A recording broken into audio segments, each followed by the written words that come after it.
পৃথিবীর সবচেয়ে বড় খেজুরের বাগান। মরুভূমির মাঝখানে এমন একটি জায়গা আছে যেখানে রয়েছে লক্ষ লক্ষ খেজুর গাছ। দূর থেকে দেখলে মনে হয় মরুভূমির মাঝখানে তৈরি হয়েছে একটি বিশাল সবুজ শহর। কিন্তু এই বিশাল বাগান তৈরি হলো কিভাবে?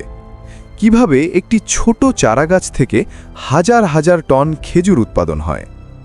আজ আমরা দেখব পৃথিবীর সবচেয়ে বড় খেজুর বাগানের পুরো গল্প। পৃথিবীর সবচেয়ে বড় খেজুরের বাগান।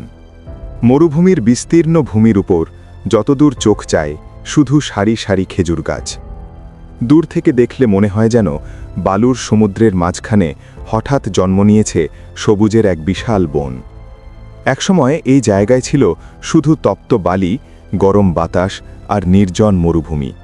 কিন্তু মানুষের পরিকল্পনা এবং পরিশ্রম সেই নির্জন মরুভূমিকে বদলে দিয়েছে একটি বিশাল খেজুর বাগানে। আজ এই বাগান শুধু একটি কৃষি ক্ষেত নয়, এটি আধুনিক কৃষি প্রযুক্তি এবং মানুষের ধৈর্যের এক অসাধারণ উদাহরণ। এই বিশাল বাগানের গল্প শুরু হয় একটি ছোট খেজুরের চারা গাছ দিয়ে। একদিন কৃষকরা মরুভূমির মাটিতে ছোট একটি গর্ত খনন করে। তারপর সেই গর্তে যত্ন করে একটি খেজুরের চারা রোপণ করা হয়। চারাটি তখন খুব ছোট এবং নরম, কিন্তু সেই ছোট গাছটির মধ্যেই লুকিয়ে থাকে ভবিষ্যতের একটি বিশাল সম্ভাবনা। মরুভূমির পরিবেশ সহজ নয়, দিনের বেলা প্রচণ্ড গরম এবং তীব্র সূর্যের আলো। তবুও খেজুর গাছ এমন এক ধরনের উদ্ভিদ যা কঠিন পরিবেশেও বেঁচে থাকতে পারে। মধ্যপ্রাচ্যের দেশগুলোতে হাজার হাজার বছর ধরে খেজুর চাষ হয়ে আসছে। সৌদি আরব, সংযুক্ত আরব আমিরাত, মিশর এবং ইরাক পৃথিবীর সবচেয়ে বড় খেজুর উৎপাদনকারী অঞ্চল হিসেবে পরিচিত। এই দেশগুলোর মরুভূমির আবহাওয়া খেজুর গাছের জন্য খুবই উপযোগী, কারণ খেজুর গাছ প্রচুর সূর্যের আলো এবং গরম পরিবেশে খুব ভালোভাবে বেড়ে ওঠে। এই কারণেই এখানে তৈরি হয়েছে পৃথিবীর সবচেয়ে বড় বড় খেজুর বাগান। একটি খেজুর গাছ পুরোপুরি বড় হতে সাধারণত 5 থেকে 8 বছর সময় লাগে। এই সময়ের মধ্যে কৃষকদের ধৈর্য ধরে গাছের যত্ন নিতে হয়। গাছকে নিয়মিত পানি দেওয়া হয়, মাটিতে প্রয়োজনীয় সার দেওয়া হয়। আগে মরুভূমিতে পানি সরবরাহ করা খুব কঠিন ছিল, কিন্তু এখন আধুনিক সেচ প্রযুক্তির কারণে এই সমস্যা অনেকটাই সমাধান হয়েছে। অনেক বড় খেজুর বাগানে এখন ড্রিপ ইরিগেশন প্রযুক্তি ব্যবহার করা হয়। এই পদ্ধতিতে পাইপের মাধ্যমে ধীরে ধীরে প্রতিটি গাছের গোড়ায় পানি পৌঁছে দেওয়া হয়। এতে পানি অপচয় কম হয় এবং গাছ দ্রুত বড় হয়। সময়ের সাথে সাথে ছোট চারা ধীরে ধীরে বড় হতে থাকে। প্রথমে গাছের পাতা বড় হয়, তারপর কাণ্ড শক্ত হতে শুরু করে। কয়েক বছরের মধ্যে সেই ছোট চারাটি একটি লম্বা খেজুর গাছে পরিণত হয়।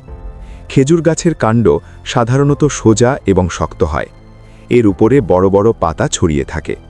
দূর থেকে তাকালে মনে হয় যেন প্রতিটি গাছের মাথায় সবুজ ছাতা রয়েছে।